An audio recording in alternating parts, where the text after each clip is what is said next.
حضرت مولانا ڈاکٹر عطاء الرحمن سے تشریف فرما دی ددی او شاگردو لگ روز او شو تقریبا کال نیمه تقریبا چې شوی مسلم آباد کې په دغه کې شهید شو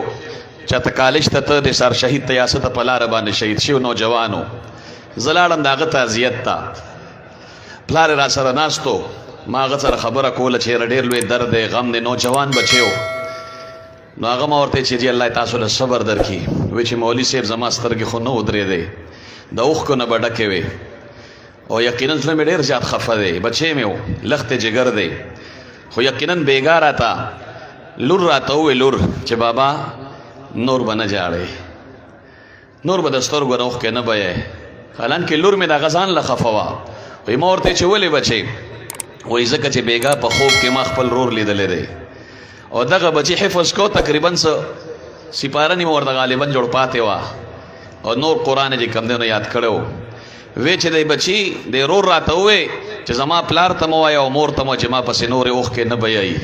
ځکه زما انشاءالله العزیز درنګ شیبې دلته د قرآن ختم دی د قرآن ختم دی د قرآن مې چې کم دی نو پوره که الحمدلله الله تبارک وتعالی د حافظانو په صف کې وشمارلم ما پلار ته او مور ته دي ټولو ته چې ما پسې ژړاګانې نه کوي زه خو دلته ډېر خوشحاله یم ما ته خو ډېر لوی سکون اطمینان دی انشاءالله چې تاسو هم په سکون او په اطمینان سره دا راته هغه والد صاحب دلته خبره کوله چې کله تعزیت ته لاړم یقینا وروڼو قرآن دی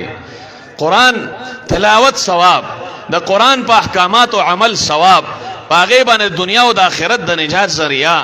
نن چې زموږ نه قرآن لرې شوی دی نن چې موږ د قرآن نه لرې شوي وروڼو خپله معاشره کې دې وګورو خپل ځان ته دې وګورو یقینا نن د قرآن سره محبت کم شو نن د قرآن تلاوت کم شو ټیک ته موږ مدرسه کې طلبا لګیا دي یا دا بچي لګیا دي خو زه ستاسو نه مجمع کې چې څومره وروڼه زما ناست شئ که مشران یې کشران یې نن به صرف دا د خپل ځان سره محاسبه کوو چې موږ په خپله د قرآن څونه تلاوت کړی دی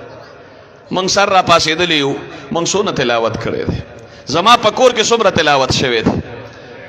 زما بچو څومره تلاوت کړی دی قسم دې همدغه قرآن نبی علیه الصلاۃ والسلام فرمایي چې یا به ستاسو دپاره سفارش کوي یا به په تاسو باندې ګواهي ورکړي چې الله دې خلکو زه پرېښودلم کانه مهجورا الله دې ما ته راغشتی نه یم ښکل کړی نه یم ځان ته نږدې کړی نه یم خپلې سترګې په ما یخې کړي نه دي الله فرمایي